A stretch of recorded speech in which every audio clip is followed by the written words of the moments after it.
Do we think the voters got it right? Was Jaylen Brown MVP of the series? I think he was. I actually think pretty much this entire playoff run belongs to Jaylen Brown. And when it happened last night, when they said his name, I was shocked. Like, I think I made a noise. Me too. I made a noise. I was making lots of noises. Like, after the Peyton Pritchard shot went in, I lost all composure in the press box. I can't even imagine what that noise I was sounded no like. longer professional. I was just, like, shouting and guffawing. And, yeah, doing that, too. Not really. But, yeah, I thought that they got it right. Like, okay, maybe the stats bear out something slightly different. And I know Jayson Tatum, like, I'm very happy for him, and he played a ton of minutes. I mean, I think he played up until maybe 3 minutes left in the first half last night. I mean, he was grinding it. Like, he might have really wanted that NBA Finals MVP. Oh, he was out there going one-on-one trying to add to his stats at the end of the game. He was trying to polish up that resume a little bit. I'm not going to pretend like he wasn't. But Jaylen Brown was... He was, throughout at least the last two series, he was the momentum driver. He was the one who had the big highlights. He was the one who really turned the tide in different points of these games in these series. And he was also just an incredibly stellar defender throughout. So I think they got it right. Arcand? I think so, too. But I would say Tatum had the better stats. I mean, if you look at the stat, he averaged more points. He averaged more rebounds. He averaged more assists.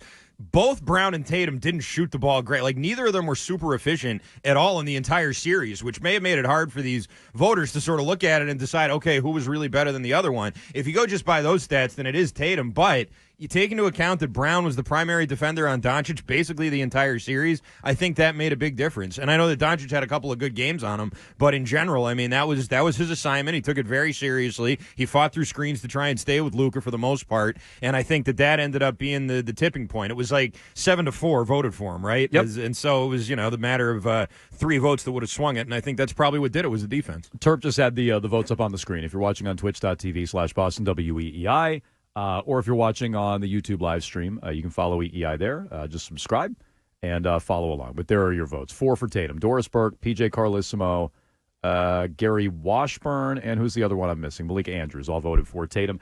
The other 7 all voted for Jaylen Brown. I think you guys just hit on why.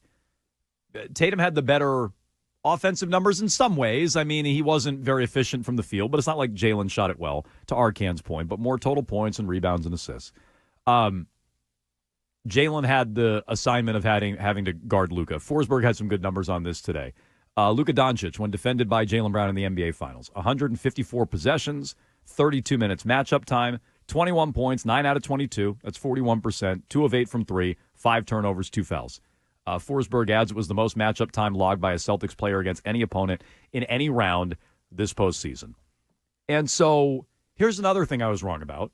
And there's a lot of them today. And again, today's the day to talk your talk. Celtics, their day to talk the talk. Like Tatum says, what are they going to say now? There's not much. Not much. And so today's a good day. And there's a lot of things I was wrong about with this team and that I doubted about this team. I didn't think Jaylen Brown could be their leader as the second best player. I didn't believe that. I thought they would go as Tatum goes. And I think to some degree they'll do that here and there. I think Game 4 was an example of that. Like, I think there are still elements of Tatum as a leader that he's growing into, and he's reluctant to do it, and he's not the first. There are other athletes like this. Mego, you've talked about it before. Tim Duncan, Kawhi Leonard, guys like that. This was very Tim Duncan, Steph Curry, Tony Parker-esque. Yeah, Steph Curry. There are guys who are more reluctant leaders than like the fiery, get-in-your-face, traditional alpha leader type, right? That's not what Tatum is. But Jaylen Brown was the driving force on this team. And so I'm with you. I was shocked they gave it to him. I think it's 100% the right choice. I tweeted this shortly after they announced it. I think it was 100% the right choice. I would have voted for Jaylen over Tatum if I had a vote. I'm just surprised that's how it broke down. And so to me, they got that one right. You can weigh in on it. Here's Jaylen Brown on the dais up there while they are being given the trophy, and he's being given the MVP about the challenge of staying hungry. You've said that what's been different about your game this season is that you let go all of the anxieties, all the doubts. First of all, you're a superstar, so no one knew you had any anxieties or doubts. But how were you able to do that to unlock your game, as you put it?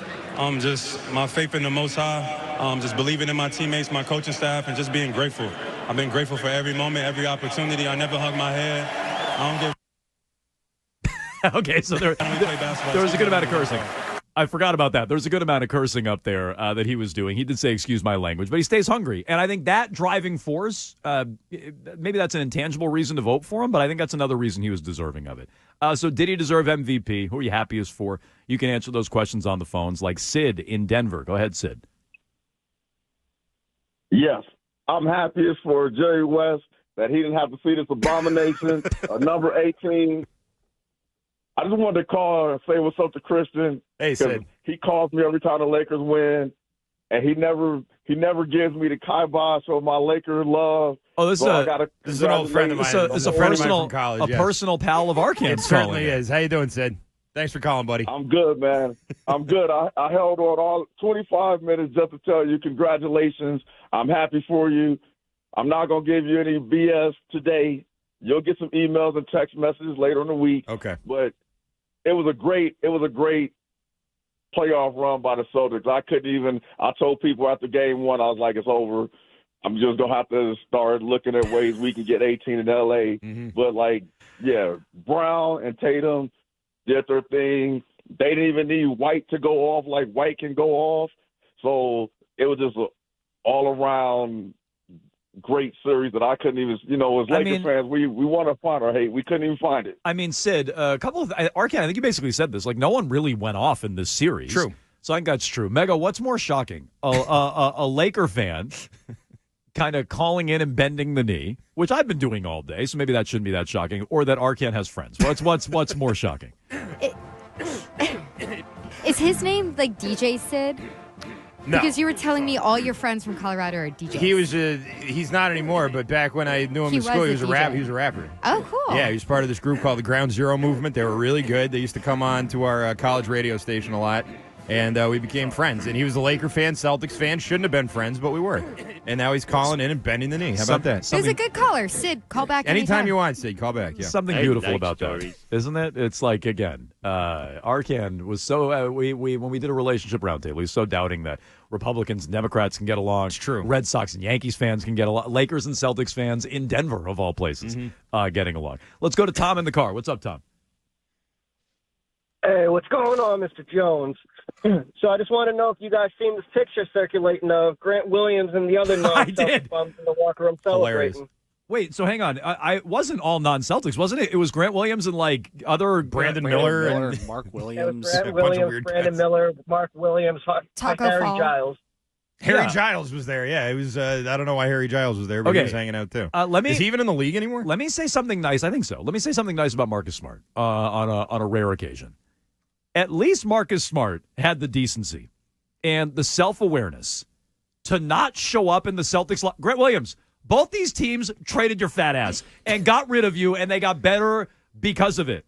So at least Marcus Smart had the decency and the self-awareness to say, I'm not going to go in there. Unless it's a sign of something else, Mego. Unless it's a sign that, he's persona non grata or he can't do it. I don't know. But, I would side with Marcus Smart on this one.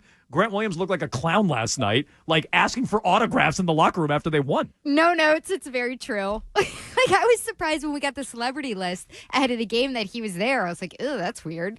And then to be in the locker room with the champagne fight and everything, I was like, oh, God. Get out of here. Yeah. The Celtics celebrity list, the alumni, what was that list? I don't know. I didn't see it. It was Jerry C's thing. It was no starters. It was Dana Barros, Jerry C's thing, Grant Williams, some names I didn't even recognize. And for me, that says something. And I'm reading through it going, is there some sort of mandate that no one who was ever in a starting lineup could be an alumni guest for this potential historic game that we're about to watch? It was very strange. No Paul Pierce, I didn't see the normal names even. It was all these random ones. I missed that. So you can vote. Who are you happiest for? Grant Williams is not on the list. Al Horford running away with that right now. It's our big question of the day. Up now at Jones and Mego on Twitter. Was Jaylen Brown deserving of MVP? Do you think Tatum should have won it? Do you have an issue with that? Do you think Tatum has an issue with that? Again, 617-779-7937. Let's also get into Kristaps Porzingis. I'm stunned he played last night, and I'm actually impressed. It's not that he played well. It's that he was out there. I'm impressed. We'll get to it next.